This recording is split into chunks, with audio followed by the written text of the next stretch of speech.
Welcome. I know people are coming in large numbers, so we'll just give people a minute for that, and then we will get started.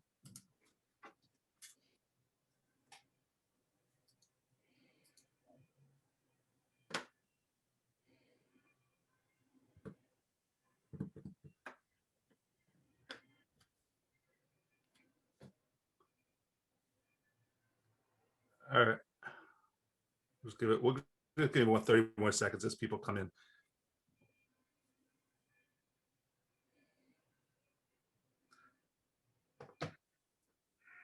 All right, why don't we get started? Because we don't need to wait for everybody to get here just to hear me babble on. So I can kill a minute with the introductions before. Unfortunately, Paul, this also means that my carrying on about how much I love you may be not seen by the entire audience, but that way you get to talk more, and that's what you want. Always we like to let no one wants that. No one wants that. Okay, whatever. Anyway, welcome everyone, and thank you for being here. Most of you know I'm Jeremy Burton, the director of the Jewish Community Relations Council of Greater Boston. Just a note before we get started that if you have questions for Rachel during or following her presentation, to please use the chat feature because I will be sorting those and then reading to them, and there will be time for Rachel to answer some of your questions. I'm sure many of you know that every year JCRC runs study tours to Israel. Not this last year, obviously. And we are looking forward to getting back to bringing civic leaders from Boston to Israel to engage with thought partners and leaders across the region.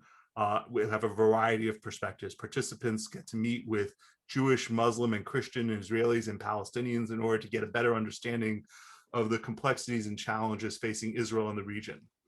One of those civic leaders who I've had the pleasure of traveling with to Israel is Mayor Paul Brodeur of Melrose, Massachusetts. We traveled together in 2014. We had a wonderful time, learned a lot, and really built a friendship which has endured to this day. And before we hear from Rachel, I want to introduce Mayor Brodeur to share a few reflections and remarks, and to introduce Rachel Korazim, our guest today. Paul Brodeur began his career in public service over 20 years ago. He served in a variety of capacities, including as assistant district attorney in Middlesex County. As I said, got to know him during his 9 years as a state representative. He is a lifelong resident of Melrose, and I'm proud to call him a friend and partner, Mayor Brodeur. Jeremy, thank you so much for the generous introduction.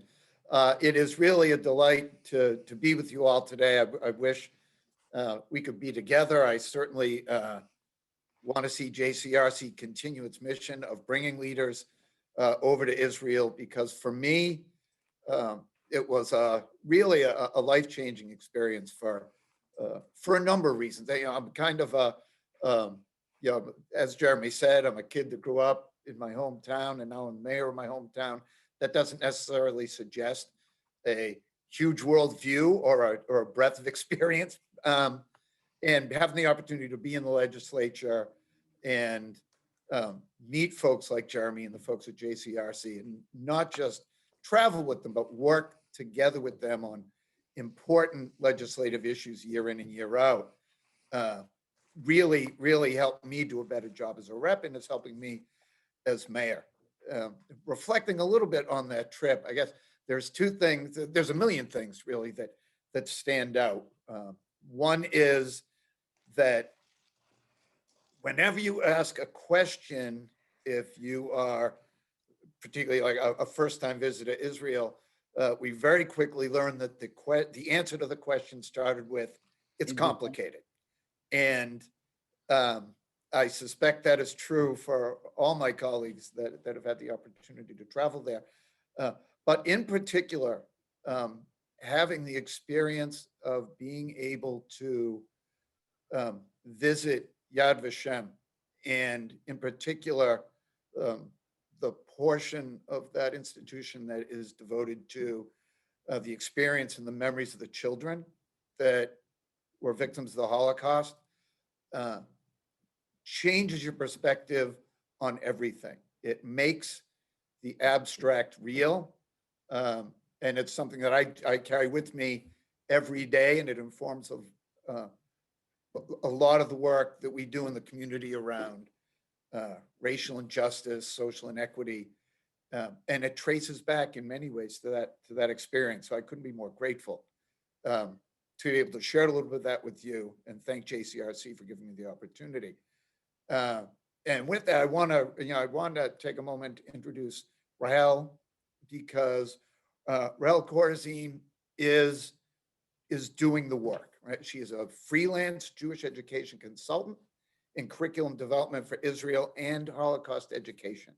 She engages audience like this one all over the world through innovative presentations based on stories, poems, songs, and she's really, really thought-provoking.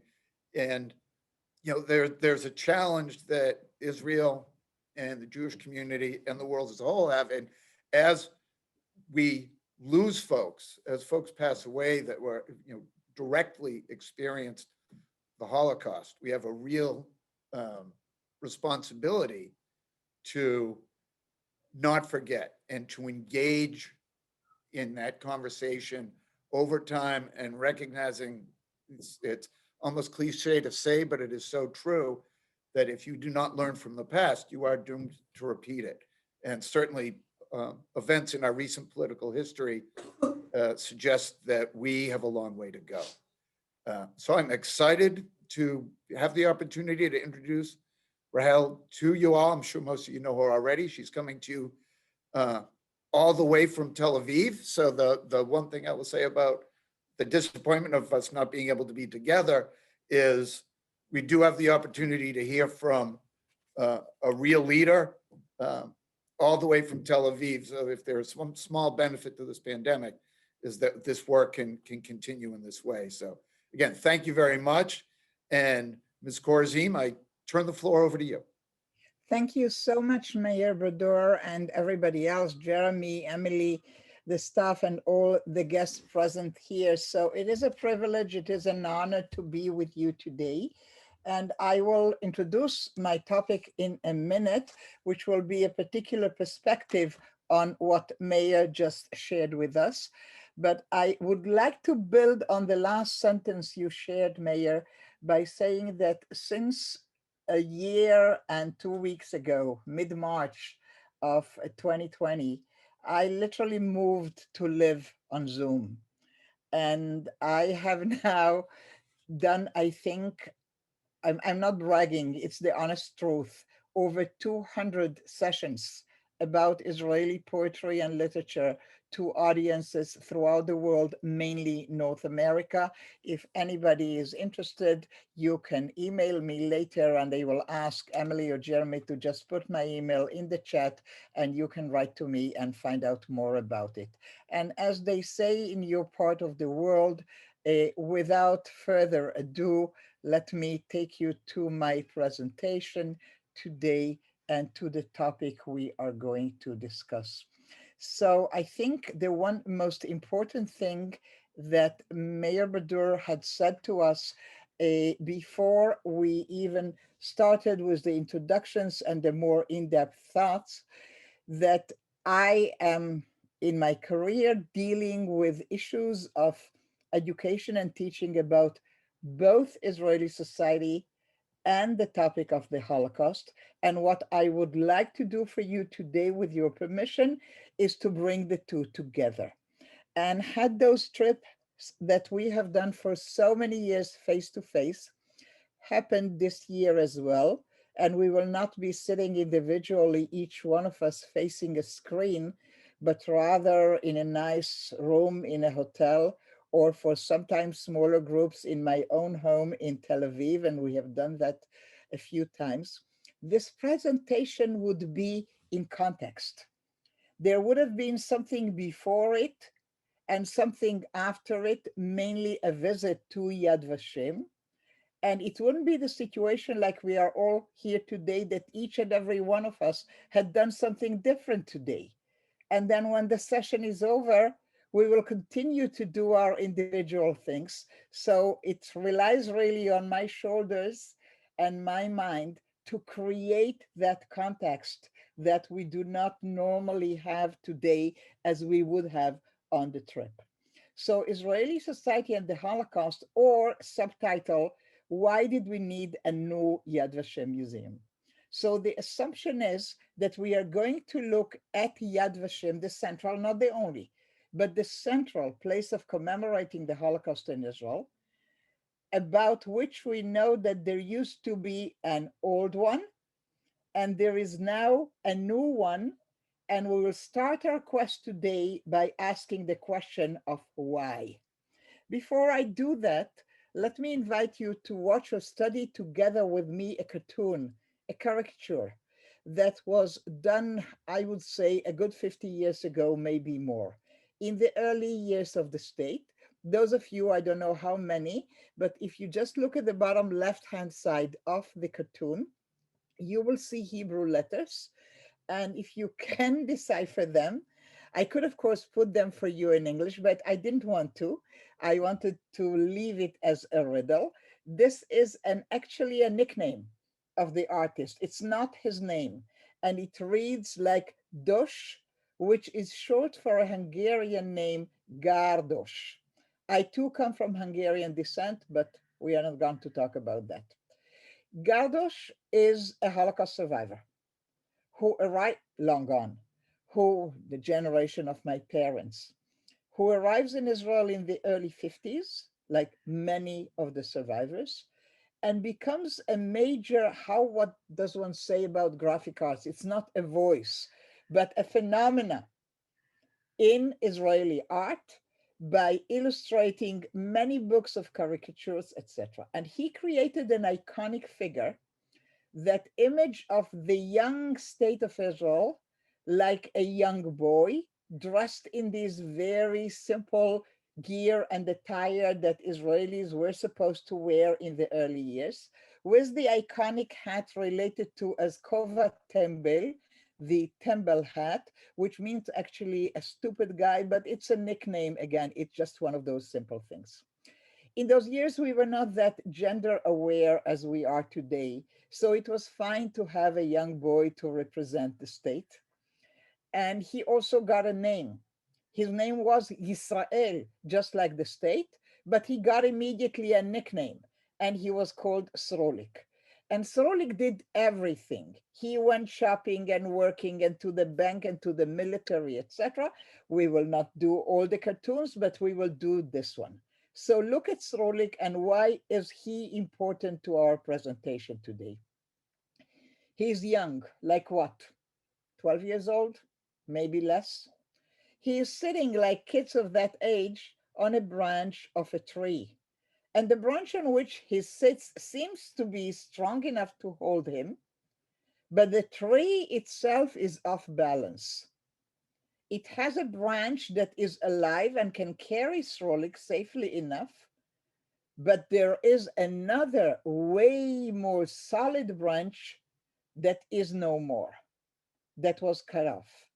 And now look at the physical, the move, the body language of Srolik. With one hand, he holds on to a branch that is upright. And if you look carefully, it could very easily symbolize for you the menorah, the 7-candle candlestick, which is the emblem of the state of Israel. Upright, thriving, and look how he holds onto it with his hand. With his other hand, question, is he pushing away or is he leaning? Is he caressing, touching, or does he really doesn't want to have anything to do with it because he does not even look that way? And that's the other branch, which is not upright.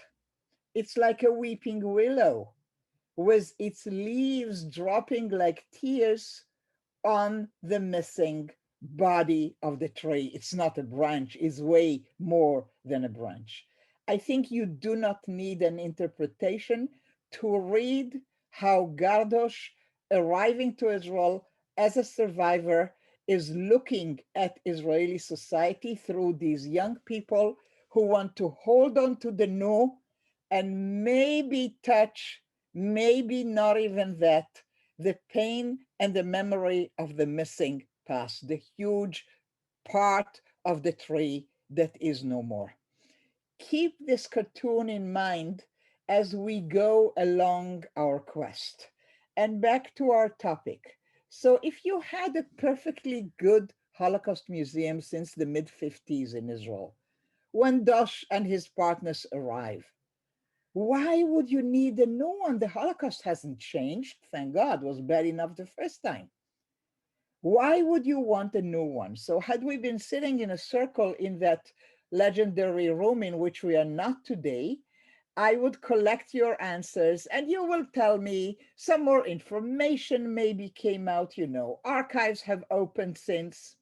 Some of you, especially the young people, will look at me and will say, like, Rachel, this has changed, the digital. We now need a different way of presentation. And I will push you a little bit more to come up with the answer that I am seeking. I want you to think not only about logistics, more information, more methodology. I want you to think about sociology, about societies changing and approaches changing. And I will then tell you, as I do now, this is the answer I want to go with, okay? Holocaust museums, like the one you have not that far away from Boston and Massachusetts, the American one in Washington, D.C., is an American museum, and rightly so. It's in your national capital, and it represents the American way of reading, understanding, and telling the story of the Holocaust. You can see even some of the exhibits, so Nazism in the news in America, and Americans and the Holocaust, etc., etc. We have nothing to fear but fear itself. It's an American statement, okay? So while it is telling the story of the Shoah, the Holocaust, it is an American museum. If you go to Berlin, to one of the many memorials, look at this one, at how it is placed smack in the heart of the city so that you cannot ride by it. You don't need to stop. You do not need to get in.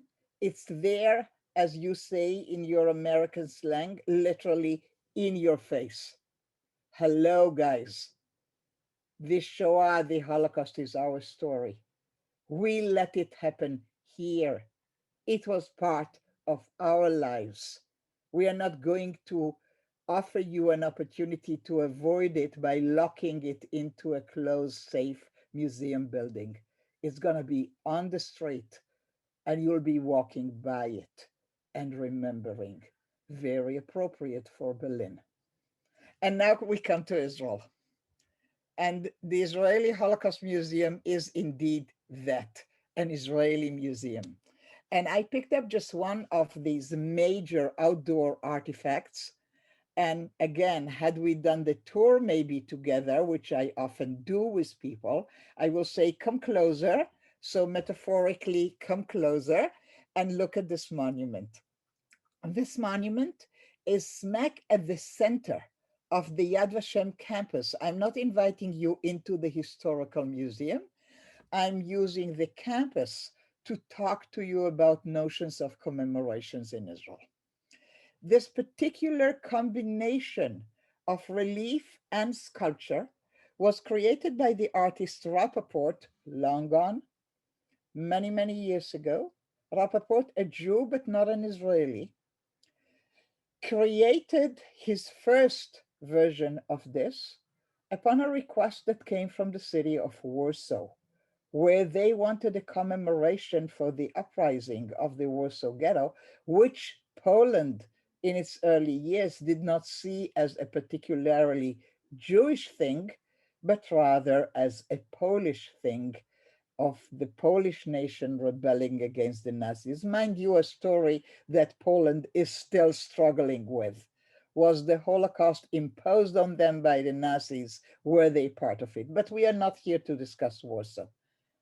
Later on, after Rappaport had created the first version for Warsaw, he was asked to create another one for Jerusalem. There are slight differences. I'm going to skip those now for brevity and time. and call upon you to notice the two separate images.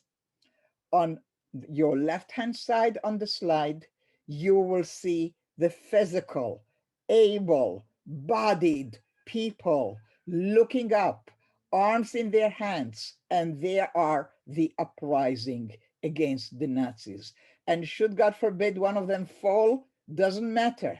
You'll step over their body and you will continue the struggle and the fight. Look at the woman figure on the top with her arm over her head like that, looking into the future, looking into heavens maybe and the sky, seeking answer to the question of why this is happening. But very body, very strong. While on the right-hand side, all the heads but one are bowed.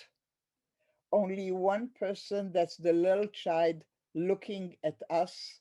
Everybody else is looking to the ground. They're just like this Moses figure carrying a Torah scroll who looks up. Everybody else is just doing what they are told to do. They are walking by. And behind them, with a discerning eye, you can see a few bayonets suggesting that they are being led by soldiers. When you look at these two together, you may understand why, when we talk about the way the Shoah, the Holocaust, was commemorated in the state of Israel, especially in the early years, it created a clear separation between two notions: the uprising and those who went, and I'm quoting now with double quotes, those who went like sheep to the slaughter. Israeli society, and this is just a reflection, the artwork had put on a pedestal the ones who took arms in hand and did an uprising in Warsaw or Wilna. They were few, but we made them the heart of the story. And everybody else, well, we were pained for them, we mourned them, but we were a little bit ashamed of them because they went like sheep to the slaughter. Israel and other parts of the Jewish world have developed a sort of a judgmental reaction. And the early Yad Vashem, we are starting to uncover the answer why we needed a change in attitude. So this is still there in Yad Vashem. It's still at the center square. It hasn't changed, okay? So let us start and think, how do we want to explore the dynamics of change?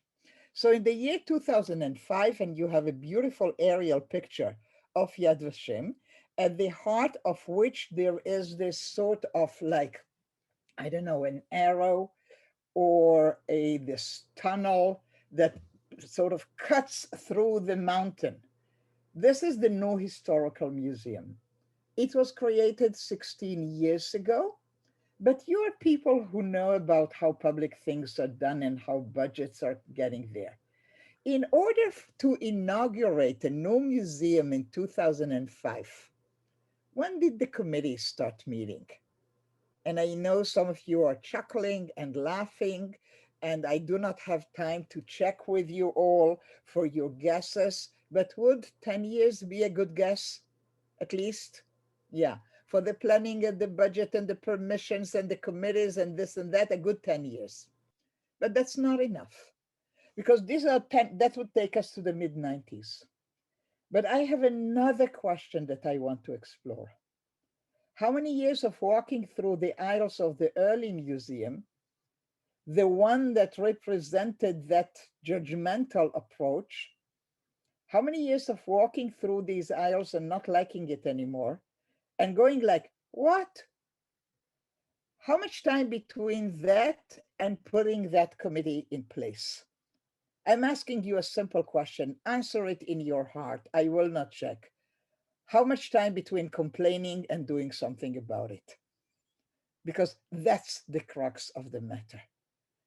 And if you wanted to be honest, can you go with about 15, 20 years of that process? people starting to talking to other people. That will take us into the 70s. And indeed, something starts to give in Israeli society in the 70s. And you could say, yeah, Rachel, we know you had that war in 73. That must have changed you a little bit. And 6 years before that, you already had that other war when you become conquerors, occupiers, liberators, whichever political way you want to address the fact that we are ruling over another people. That must have changed you. All true. And yet I want to take you in a different direction, a more personal one. I'm really on the program of taking you on a trip, on a scavenger hunt to discover the Israeli Holocaust narrative and how the change came about. All right, so this is the question we are looking at. About narratives.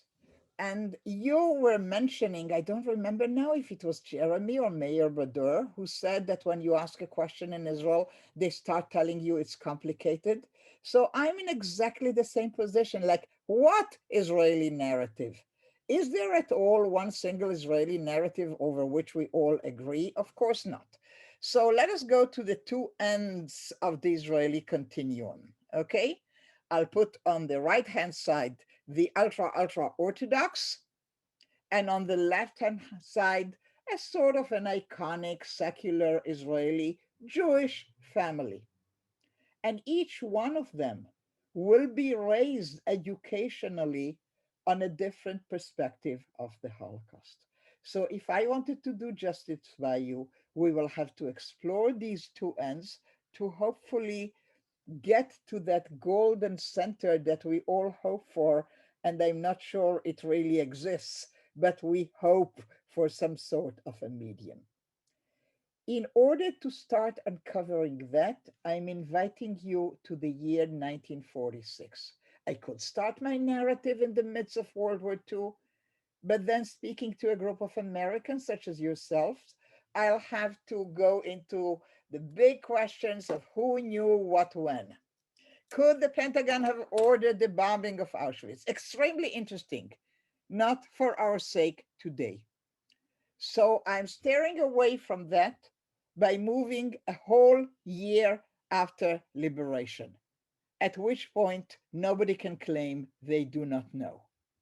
What happens in 1946? Back in America, the liberators, the GIs, are back home, welcomed by their families, and immediately in their wake or together with them, the early survivors. This happens in America. What happens in Eretz Israel, the land of Israel, not yet the state in 1946? That will only come 2 years later. Same. Jews who have fought alongside the Brits against the Nazis are helping organize children, survivor children in schools and bring them into the land of Israel in one of those clandestine immigrant boats that you see on the right-hand side. Try to remember this picture, especially the woman on the lower level with the white top. I will have something to tell you about her lately. I know her, used to know her. She's gone very, very well. It's my mom, okay? So we'll come back to her. Liberators as well as survivors are the people who create the narratives. Because upon arrival, whether in America or in the land of Israel, they'll be asked, no, what was it like? And then they'll go, well, you see, this happened, and after that, that happened, and because of that, I think the other thing happened. And before you know it, you have a narrative. So remember the year 1946 as the one we are exploring. And now I'm taking you not only on a time travel, but on a geographical travel. I'm taking you to Germany. At that point in time, in 1946, about a year after liberation, there is a relatively large number of Holocaust survivors in Germany. If you know your Holocaust history, you can stop me immediately and say, Rachel, how is that possible? The majority of the camps were not in Germany.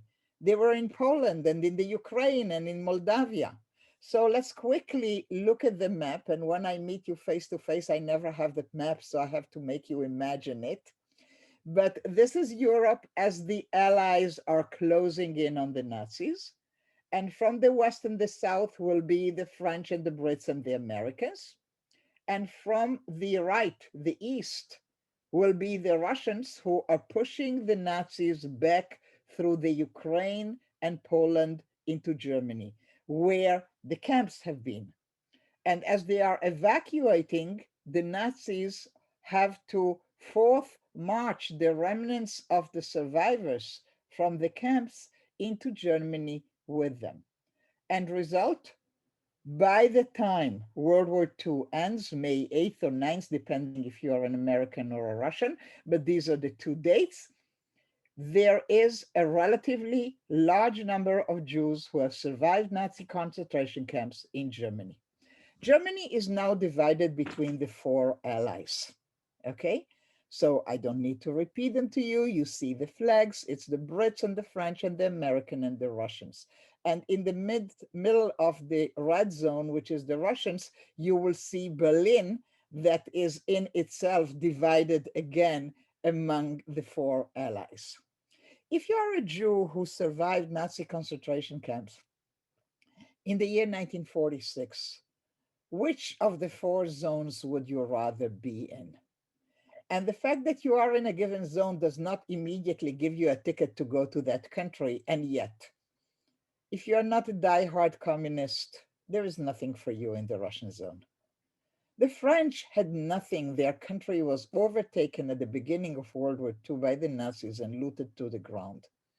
Your major choices are the Brits or the Americans. And indeed, this is where we will find the DP camps, displaced persons. The Americans were inundated by them. And I'm inviting you to one of these camps where you will find these refugees alive, not under threat. And we are going to meet two of them. Remember, we want the two ends of the ideological continuum to figure out the narrative. Okay, so let us, I'm going to be very superficial and very, iconic if you wish, but we want to make a point. So let's put on one hand our ultra-Orthodox guy, and we can put on the other side a doctor, a physician from any of Europe's capitals prior to the war. Both of them have survived. Both of them are in the DP camp. We can even name them very quickly. Let's call our ultra-Orthodox Satmar Hasidic guy Chaim Moshe Cohen. That would be a nice name for him. And on the other side, we can go probably with Professor or Dr. Martin Weiss, a name that could be Jewish, but not too obviously Jewish. In this kind of family, had they had a very Jewish name, they would have changed it already 2 generations ago, all right, to something that will sound more German. So a Schwartz or a Weiss or a Gross or a Klein would work very beautifully for them. Let us try and meet our professor, survivor in a DP camp. He has nothing. But back in the good old days, he probably had a family, his wife, 2 or 3 kids, I'm thinking. They probably, let's imagine, lived in Vienna. That would be a good place for them to be in, right? And the Jewish quarter wasn't like a ghetto at all. It was a beautiful part of the city. I think maybe they even could have a season ticket to the opera. What say you? And all before the war, of course. And the kids, piano lessons to the girl, soccer to the boy, I'm thinking. And how about summer vacations? What do you think? The Adriatics or the Bavarian Alps? Whatever. You get the gist of it. You know people like Professor Weiss. Maybe some of you are people like Professor Weiss. And I need to do that for you because oftentimes we think about Holocaust survivors as people who were born in striped shirts and shaved heads and numbers on their forearms. It's not the case. They were real live people before. So with that background, I'm assuming that had we had an opportunity to be invited to a family and friends gathering prior to the war, in a family like this in Vienna, we would find Jews among their friends and non-Jews alike, because this would be the style of living that these people will embrace. Also, not very foreign to you. Keep the professor in mind. We will come back to him, and let us explore our friend Moshe Chaim from Satmar, which is the eastern part of Hungary, now in Romania. Beautiful place, just under the Carpathian Mountain, and Hasidic, ultra-Orthodox Hasidic Jewish as they come. The town was thriving. Was the synagogue you went to, the other you didn't go to, and the third one you would never set your foot in. You know, the classic. And if you were a Satmar Chassid, your kids would probably look like that. They would probably be fluent in Yiddish. You could have, I don't know, not just two, maybe 5 or 6 or more. Here are a few pictures of families like that. And they would be happy in their own insular world, not worrying about the others, not even troubling themselves to learn the language of the country, Hungarian and Romanian, that well. They had Yiddish, they were fine. The question therefore arises, what are the chances of a family like that to survive when the Nazis come? Let there be no mistake, the Nazis are, after all of them, equally, the professor included. But who among them, the professor or Mr. Cohen, has a better chance to find and buy some forged papers, to find a hiding place to at least the girls in the family? Was a non-Jewish family. Who did they know about outside of the Jewish community? Nobody. And therefore, the devastation in these circles on the day the Nazis come and deport them to Auschwitz is like unbelievable. And yet our man has survived. We don't know that much about the children. Some he has seen with his own eyes, some he lost touch with, he doesn't know. But while in the DP camp and trying to reconstruct life as he knew it, a rumor gets to him one morning during services. And it says that his rabbi, the Satmar Rebbe, Yoel Talbaum, a real person, had survived, to which we would say, like, Baruch Hashem, thank God. Next thing you know, that Chaim Moshe will find out that the Rebbe, his rabbi, this is how he will call him, Rebbe, had gone all the way to America, to Williamsburg, New York. If you were a chassid like him, you would put penny and penny together and follow your rabbi. Because if there is half a chance for life to go back to what it used to be, it will be by your rabbi. So by the end of 1946, we will find both the rabbi and our imaginary person, the rabbi indeed, in Williamsburg, New York. And Rabbi Yoel Talbaum, now of blessed memory, at the time alive and kicking, had a meeting in 1946 in Williamsburg, New York. And we are going to imagine that our friend Moshe Chaim Cohen attended that meeting.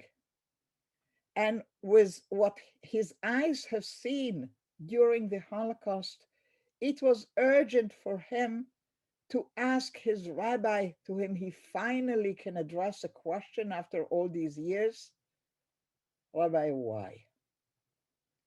We have done everything we were supposed to do. And the children, when you read descriptions of that meeting, they were not recorded, but people took, I would not say minutes, but wrote memoirs. And they quote what the Rebbe had said. It comes indeed, and it transpires to you as an answer to the question. So therefore, I imagine that question. And here is what he had said in that meeting. that the Holocaust was God's punishment for its people's sins and primarily for the Zionists, because the Zionist concept of future for the people, the Jewish people, was against God's will. We were supposed to wait for deliverance. The Zionists were the cause, by him, not by me, of the Holocaust. Let us take another minute to figure out this mode of thinking that may sound very bizarre to you. And for that, I very quickly need to take you back only 1500 years to the year 500, more or less, or between 300 and 800 of the Common Era, where the majority of the Jewish people is in a country which is now Iraq, called Babylon at the time. And they have major centers of Jewish learning called yeshivot, where sages, rabbis are busy looking at every single aspect of Jewish life, debating, arguing, ruling, and collecting all their rulings into one codex, the Babylonian Talmud. And when we look at that, we will find that one of the issues they were debating is the question, now that we are in exile, far away from our country, Israel, what do we need to do to make sure that we remain alive and Jewish?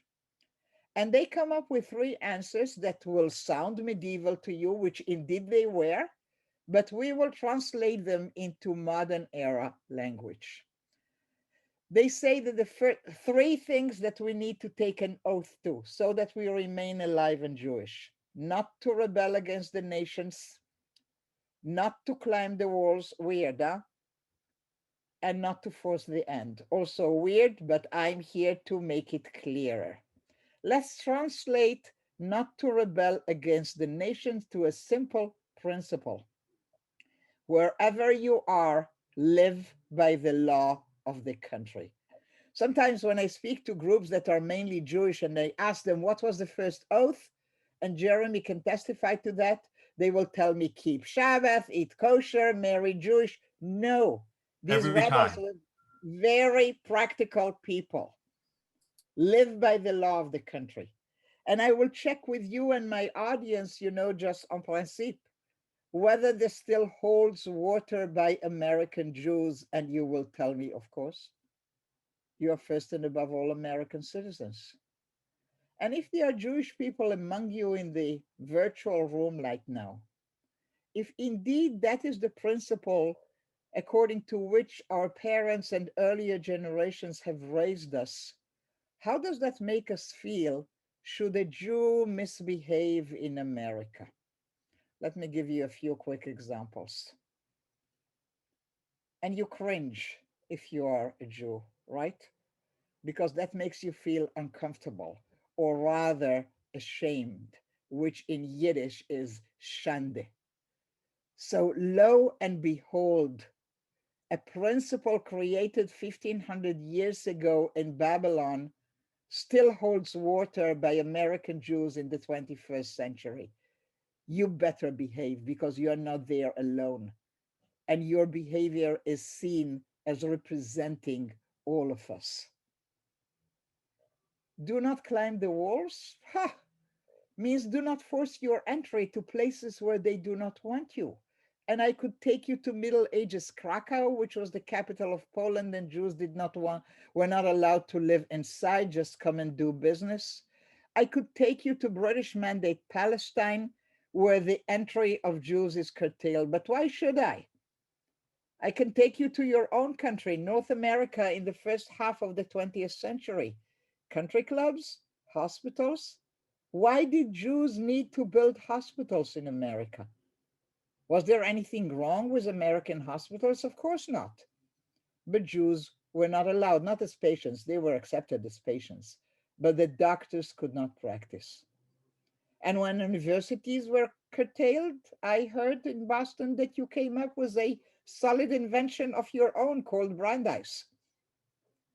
And again, in the 20th century, Jews are actually traditionally following the pattern of the rabbis from the Middle Ages. They don't want you, build your own. Make it good enough so they want to come and be treated by our doctors. Don't talk about it, just do it. And the third principle is, of course, do not force the end. When God Almighty in his ultimate wisdom will see fit, he will send us Messiah. And up till then, what is a good Jew supposed to do? Wait. Now let's go back to our rabbi and check the Zionist movement from his premises based on this Talmudic Middle Age ruling. Was Zionism legal in Tsarist Russia where it started? No. Were the gates of the land of Israel open? No. Did Messiah come already? No. Now, whether you like him or not is totally immaterial. From his perspective, it made sense. And if you think that that way of thinking had disappeared from the Jewish world, here is graffiti from the walls of Yad Vashem around the Holocaust Memorial Day, when they write the Zionist leadership wanted the Shoah, wanted the Holocaust. It's still there in the Jewish people. Leave the rabbi and his followers safely in Williamsburg, and let's come back to our doctor.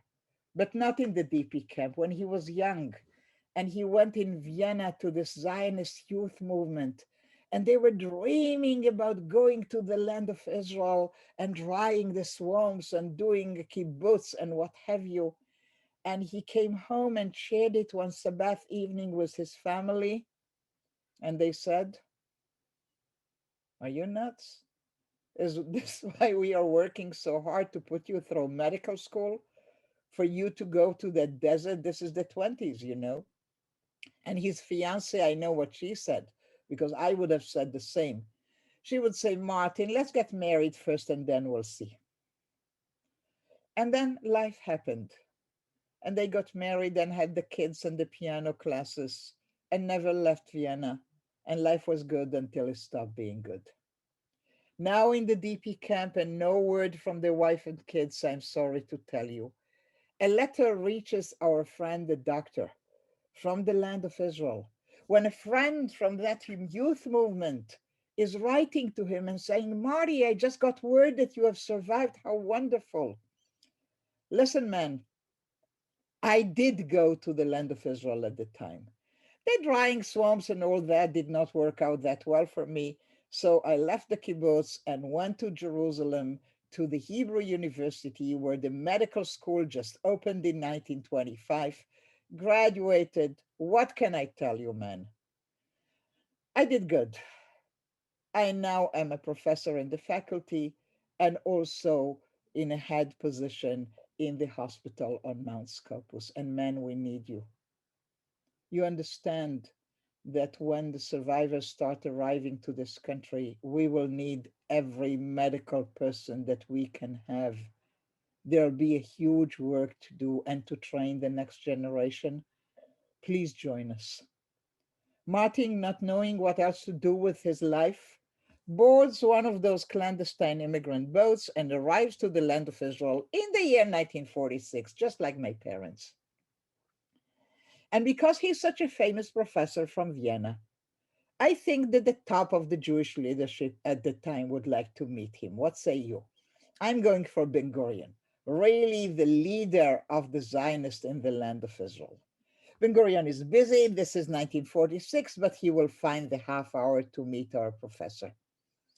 And our professor is totally in awe, and he doesn't want to waste the time of this important leader. So we'll say to him, "Mr. Ben Gurion, you know, I really appreciate the fact that you have met me, and I don't want to waste your time. I realize how busy you are. So just one question, sir. What's your take? Why did the Holocaust happen?" And Ben Gurion will look at the professor and will say, "Professor, haven't we Zionist leaders traveled the towns and cities of Europe prior to the war, pleading with you guys, come join us? Did you listen?" Now look at what is happening in the Jewish people. If you look to the extreme ultra-Orthodox right, the Holocaust happened because we were Zionist. If you look to labor or not necessarily labor secular Zionism, the answer will be the Holocaust happened because we were not Zionist enough. Thank you very much. Now it's crystal clear. Or within the Jewish people, we haven't crossed the street to ask the opinion of the church about that. It's all Jewish attitudes. Let me show you how it plays out in real life. When mom, as I promised you, the one with the white top on the lower level, pregnant with me, arrives to the land of Israel. She was born in 24, so by 46, it's all happening is 46. She's 22 and about to have a baby. She is sent to a kibbutz where no one else speaks her language, Hungarian. And you know, pregnancy is not a disease. She has to work. And she will, you know, in this beautiful kibbutz with its choir, etc., find some work in the kitchen, peeling vegetables for the communal lunch. And you know, she's there with an old-time kibbutz member, and they are peeling veggies, and they are talking as best they can. The old-timer pioneer from Vilna has Yiddish. Mom studied German in school. Between German and Yiddish, you could talk. So the old-timer will ask her, no, what was it like, the Holocaust, as bad as they say? And mom will start explaining, you know, she's standing there with me in her hands. That's a little bit later. She'll explain how they lived in that beautiful apartment building in Budapest and how it was just across the street from the Orthodox synagogue, and how everybody was Jewish in the building because who else would live just across the street from the main Orthodox synagogue? And then one day in the summer of 44, which is when it happens for Hungarian Jews, a person with a gun comes into the inner court, shoots one shot in the air, says for everybody to go down, and then just across the street from the beautiful synagogue, just in front of their building, they will be led to where Jews were led those days. And the old-timer kibbutz member will ask my mom, looking at her, but why did you? And my mom didn't get the question, so she elaborates and said, why did you follow his orders? Why didn't one of you from the third floor grab a piano, a chair, a cupboard, anything? And you would have dropped it on the head of that accursed Nazi and you would have run. Think about my mom there. Where does she start explaining from? She arrived yesterday. These people gave her a roof over her head, a safe place to have the baby, enough food, not great, but plenty. Is she gonna argue? Of course not. Thank you. But a lesson is learned that day. Do not argue with them. They may mean well, they do not get it. And as years go by and the baby of that time not only is born, but reaches the age of 8 or 9, when my mother starts telling me the stories of where they lived and what happened. She wanted me in the inner circle of the people who would understand. But when she finishes the story about the guy and the one shot in the air, and you know it all already, she will add one sentence. And we were stupid enough to follow their orders. Ladies and gentlemen, I'm the daughter of a generation of survivors who accepted the Israeli narrative, who accepted the responsibility and raised us in this way. And for many years, you know, when you're young, your mother is God. But when you grow up, you start questioning this. And let me think with you that when you are 8, mom is God. When you're 18, she doesn't get it. And you need to be, what, at least 30 before your mother is smart again to have a conversation with. And this is when we can sit on her terrace or on the beach with her and her friends, all of them Holocaust survivors from Hungary. Mom is in the middle. And have these conversations about maybe it was not all your responsibility, ladies. Maybe the Nazis might have had a little bit to do with that. So here is the point where I want to bring you with me. Because I ask you, how old did I need to be for that? Me and my generation, 30 something. That is the 70s. By the 70s, my generation starts becoming the educators, the museum makers, the poets. Here's a picture of a person, Agi Mishol, a very well-known poet woman in Israel from Hungarian descent. She's exactly my age. So beyond the fact that I love her poetry, I brought it here to represent a generation. And here is just a short poem, because this is not a poetry class for you, about my sister who went up in smoke to heaven. I know but two things, her name and my life in her place. By the 70s, we start finding our voices. We start asking the questions. Responsibility of the victims, said who? Separation between sheep to the slaughter and heroes and fighters, by what criterion? And this conversation will start the questioning, and the questioning will lead to the committee, and the committee will lead to the new Yad Vashem museum, that is a non-judgmental museum, that is a museum that does not separate the fighters from the others, but shows a continuum, a plethora, if you wish, of Jewish reactions to Nazi atrocities. And this is what we now call, although it's already 16 years old, the new Yad Vashem Museum. And had we been together in Israel, it would be at this point that I would bid you an interesting visit to the museum. But since we are as we are, we can also add to the conversation the question that I'm often asked: what will be the next phase or phases of Yad Vashem? Because if indeed I am, and I tried to describe to you a dynamic of development, a dynamic of change as the society and its understanding changes, then there must be future developments as well. So, Jeremy, you will tell me, do I need to address my question, or do I need to address other questions that came up in the chat?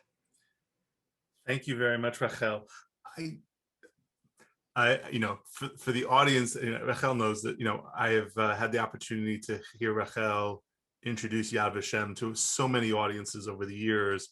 And, every time you talk about this, I'm just again taken back to these moments and to understanding that you're raising all these complex issues that normally we would then spend the next 3 or 4 hours in a conversation at the museum about. So I want to dial in something that's come up a little bit in the chat, and I want to, because we're not going to have 4 hours with our guide Mike or Yishai going through and having that conversation. There's a language, and you referenced it. I know you talk about this every time. What you just said about the conversation your mother had at the kibbutz as a young woman, a survivor, and what was she supposed to do other than just, what was she supposed to do? And this kibbutznik saying, so why didn't you throw the piano? That sort of like this question of, you referenced it earlier, the language of the Jews being taken like sheep to the slaughter. And I know how you think about this, and I think you articulated that. But I know for some of our audience, we want to understand that language, which is so troubling and was so common. Where does it come from? How do we actually, let's just take a minute to unpack that language of the term sheep to the slaughter, how that became used in conversation about the Shoah, and how we are moving beyond that language in a very specific way. So you want me to address that, I assume? Please. Okay. So historically speaking, there is a clear reference. We know where it comes from. When in the Vilna Ghetto, they are calling for an uprising, there is a pamphlet, a page, written by Abba Kovner, who survived, partisans, etc., arrives to Israel later on, and he says, let us not go like sheep to the slaughter. This is where the phrase is coming from. I mean, we do have it in biblical context, etc.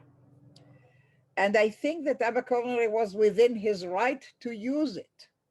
Mhm. But when it is picked up by people who have never been there and who allowed it to become the language of addressing the Shoah, the Holocaust, in the Israeli educational system for many, many years, what are these people exactly saying when they separate those who engaged in physical uprising from everybody else?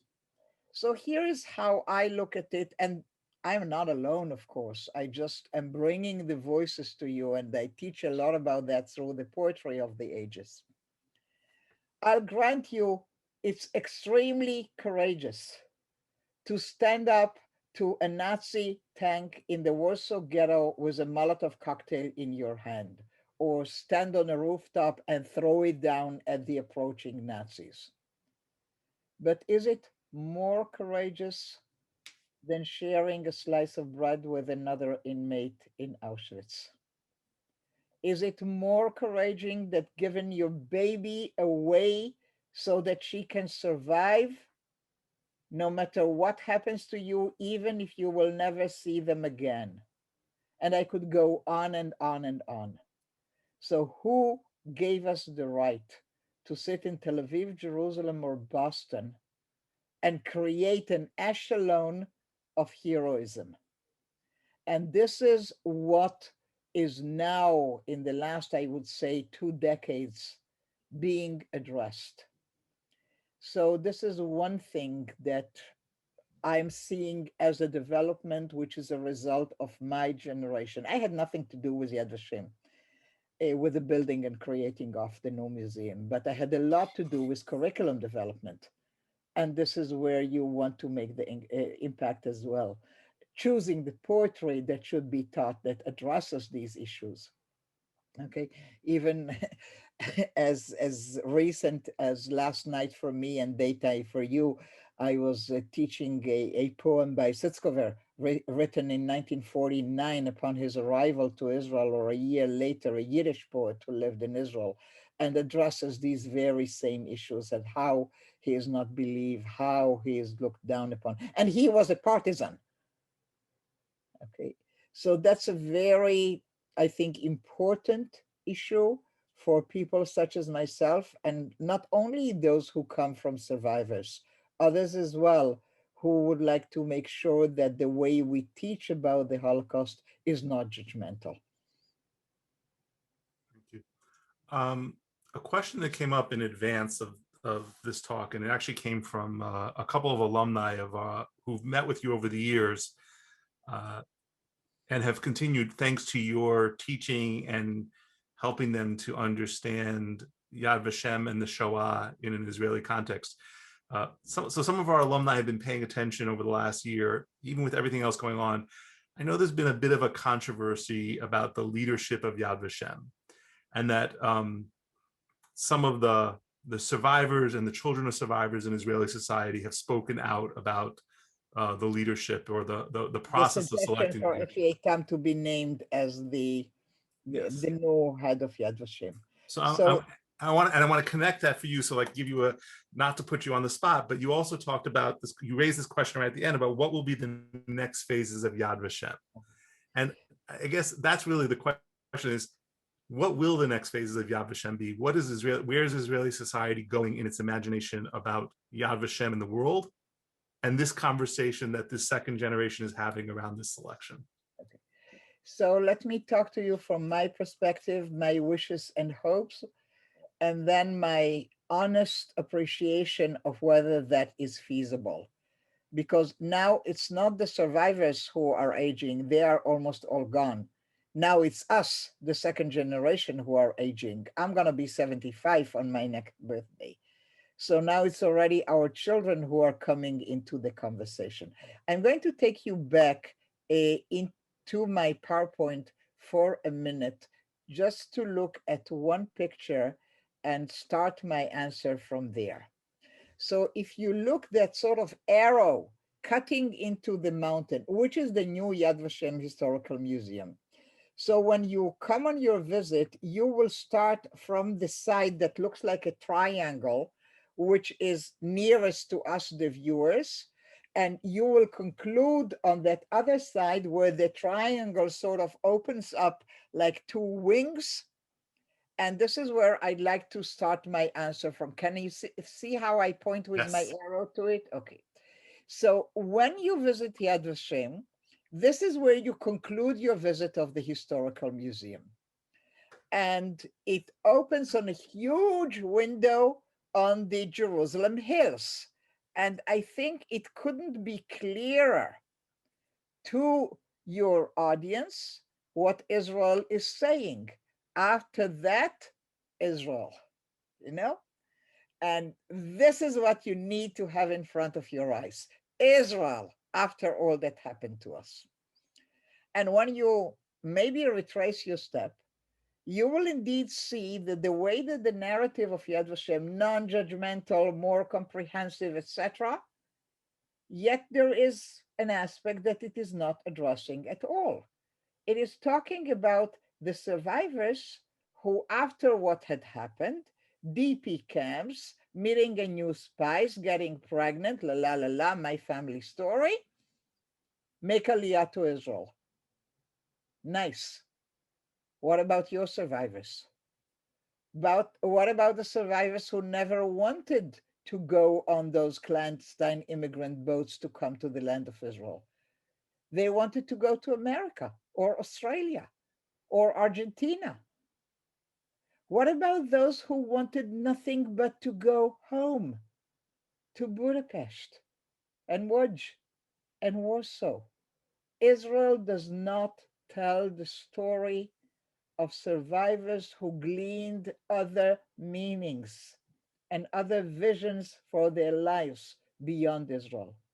So my hope for the next phase of Yad Vashem is to develop really a whole department maybe to tell the stories of survivors who went elsewhere or stay put in their own countries and created thriving Jewish communities or contributed to the societies in which they lived as their meaning of what needs to be done after the Holocaust.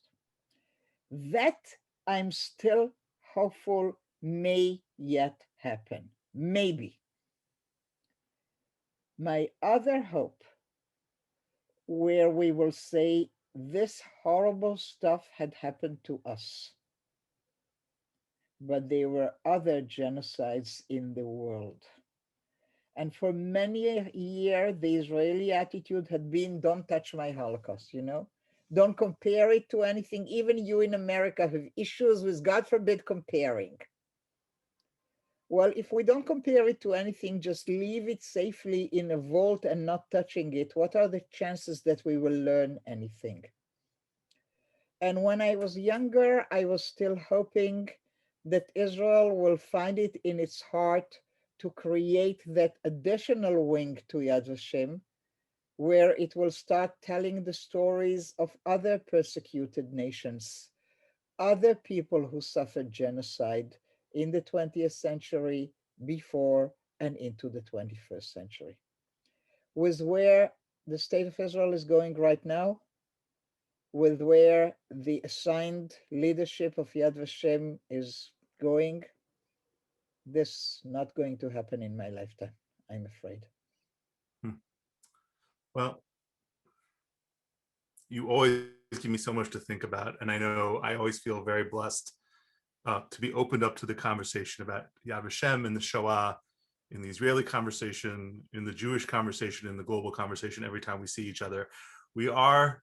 I should also say for our audience, as happens every single time we sit down with you in Jerusalem, we are again past time that we normally would be like, we have to rush off and tell everybody they have to run because we have to get to Yad Vashem. And once again, we are past time and still have many, many more questions that could easily sit here for another hour. So I'm incredibly grateful This is the question, from particularity to universality. I was hoping throughout my adult life that it will.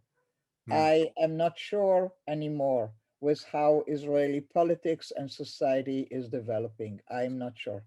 Well, I wouldn't just put that on Israeli society. As you noticed, as you made reference, we too also struggle with the how to understand and learn from the Shoah, to interpret and engage with what's going on in the world today, without also minimizing the Shoah by comparison.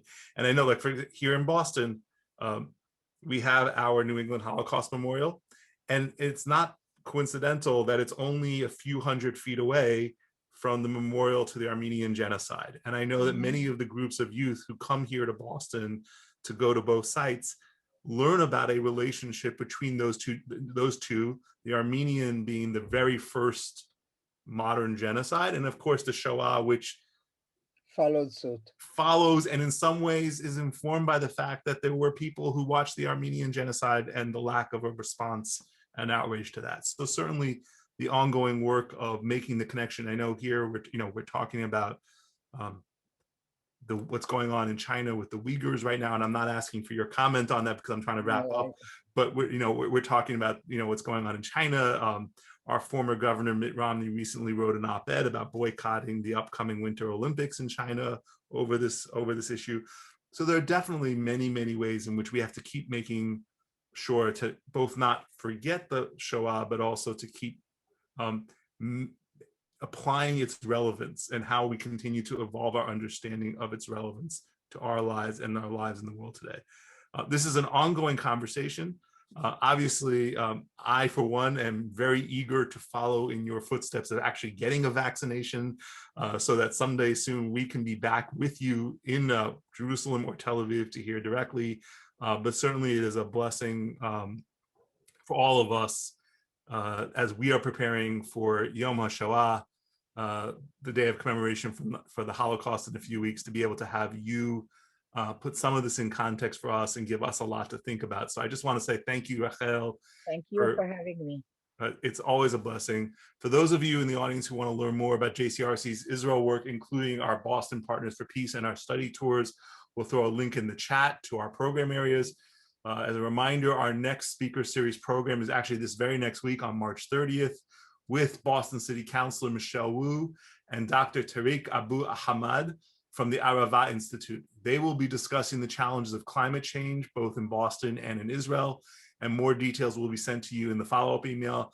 I want to thank everybody again for joining us and wishing all of you, and of course, Rachel, a wonderful Chag Sameach, Pesach Sameach, a very good Passover.